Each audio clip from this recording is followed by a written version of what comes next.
Karena banyak sekali yang mengirim pesan ke saya melalui WhatsApp ataupun melalui Messenger Facebook untuk menanyakan tentang proyeksi astral ya. Jadi saya memutuskan untuk membuat lagi video yang lebih detail, lebih jelas, yang benar-benar berurutan tentang bagaimana caranya untuk bisa melakukan perjalanan astral. Oke, kalau Anda baru pertama kali ini menonton video saya, jangan lupa untuk subscribe. Dan kalau Anda sudah subscribe, jangan lupa untuk menyalakan notifikasi yang gambar lonceng yang di sebelah tombol subscribe, supaya Anda selalu mendapat notifikasi waktu saya mengupload video. Oke, jadi kita sekarang membahas perjalanan astral. Ya, jadi konsep dan pengertian orang saat ini tentang perjalanan astral itu adalah sangat berbeda-beda sehingga ya istilahnya kalau dibahas bisa berantem lah intinya ya. Cuman sebenarnya aslinya itu konsepnya sebenarnya jelas ya. Jadi seperti gini. Pertama, mengapa namanya dibilang astral ya? Nah, dibilang astral itu karena kita itu berada dalam wujud seperti bintang. Bintang itu wujudnya kayak apa? Bola energi kan? Nah, itu jadi kita berada dalam wujud seperti bola energi. Nah, yang menjadi bola energi itu apa? Apakah badan kita? Nah, jelas enggak. Yang menjadi bola energi itu adalah kesadaran kita. Nah, kemudian istilah aslinya kan astral projection ya, jadi proyeksi. Kemudian setelah diproyeksi bisa melakukan perjalanan gitu kan. Nah, mengapa dikatakan proyeksi? Mungkin Anda tahu proyektor ya. Yang namanya proyektor itu gambar aslinya kan ada di filmnya, ada di hard disknya, pokoknya ada datanya. Jadi itu diproyeksikan. Artinya proyeksi itu adalah kopi aktif dari film atau data itu. Nah, jadi jangan berpikir itu roh keluar terus bisa diculik apa nggak bisa balik lagi apa nggak seperti begitu ya.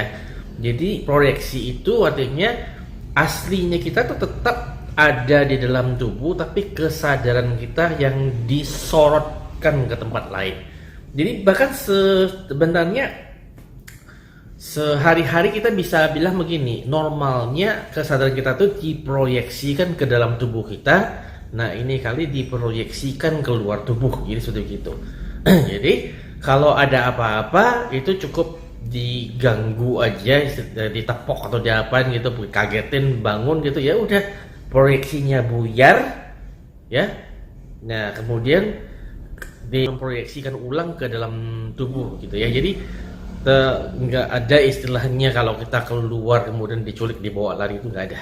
Oke. Nah, oke, jadi di situ. Nah, kemudian seperti apa ya yang dialami ketika melakukan perjalanan astral itu. Nah, karena kesadaran kita diproyeksikan keluar tubuh, otomatis tidak lagi berhubungan dengan panca indera kita.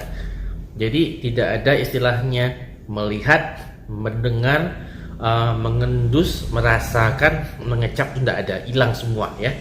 Jadi panca indera hilang semua. Kalau Anda bertanya, loh kalau panca indera itu hilang, terus bagaimana caranya? Nah, yang ada tuh adalah mendeteksi. Jadi sama seperti orang kalau melakukan samadhi, dia duduk, dia tenang, dia tutup inderanya semuanya, tapi dia masih bisa tahu kalau ada orang yang datang gitu apa kan. Jadi itu deteksi. Deteksi itu dikatakan seperti rasa, tapi bukan benar rasa, cuman tahu gitu. Jadi ketika kita melakukan perjalanan astral itu kita tidak melihat apa-apa, tidak ada bentuk-bentuk, nggak ada namanya lihat orang, lihat rumah apa segala macam, enggak. Tapi kita akan mendeteksi keberadaan energi-energi ya. Jadi di sekeliling kita ya.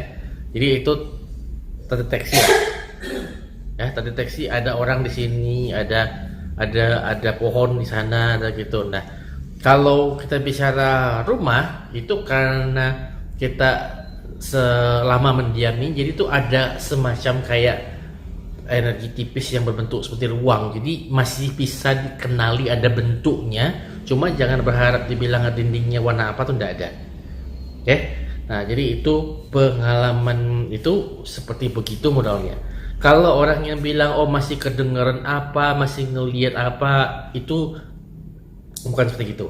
Nah, coba pertanyaannya ya, ada orang yang ngomong kita kalau melakukan perjalanan astral tuh masuk ke dunia astral. Itu pengertian yang aneh karena itu seakan-akan mengatakan bahwa kita berada di dunia A dalam kehidupan, begitu kita astral masuk ke dunia B. Enggak, kita berada di dunia yang sama. Cuman karena kita tidak memiliki panca indera, itu sebabnya semuanya tuh berbeda gitu yang kita alami ya. Nah, di samping itu ada yang namanya kalau dalam bahasa Inggrisnya plane of existence, jadi planar eksistensi. Nah, itu adalah alam semesta lain, benar-benar alam semesta lain yang beda frekuensi. Ada frekuensi atas, frekuensi bawah. Nah, itu yang kita bisa ke dalam wujud astral itu bisa tembus, bisa naik, bisa turun. Kalau secara badan fisik itu susah ya, karena badan fisik ini susah dirubah frekuensinya. Bukan nggak bisa, bisa tapi susah ya. Jadi kita bicara orang melakukan perjalanan astral itu terutama itu ingin mengalami hal-hal yang tidak biasa bisa dialami oleh tubuh fisik. Oke, jadi itu dasarnya. Untuk di video selanjutnya saya akan menjelaskan mulai langkah untuk melatihnya. Jangan lupa kalau Anda menyukai video ini silakan Anda like, atau kalau nggak suka ya dislike, terus komen dan share. Oke, sampai berikutnya.